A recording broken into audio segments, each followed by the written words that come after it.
Men Xudo bilan kim o'zarga o'ynadim. Bu qanaqasi?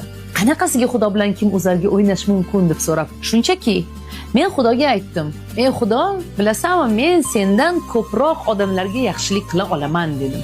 "Ey Xudo, kim saxiyroq? Senmi yoki menmi?" Mana shu uchun kim o'zarga o'ynashni boshladim. Va men har gal insonlarga yordam berganim sari, kambag'allarni qo'llab-quvvatlaganim sari Xudo menga bu tomondan yana ham ko'proq berardi. Men yana berardim. Qarasam, Alloh yana ko'p beryapti.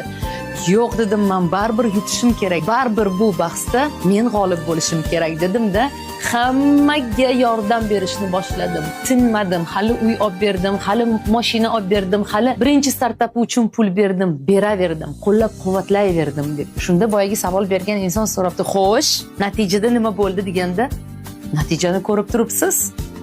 U yutdi" debdi. Ya'ni siz qancha saxiy bo'lganingiz sari, qancha qo'lingizni ochganingiz sari Alloh sizga shuncha ko'p pul berar ekan.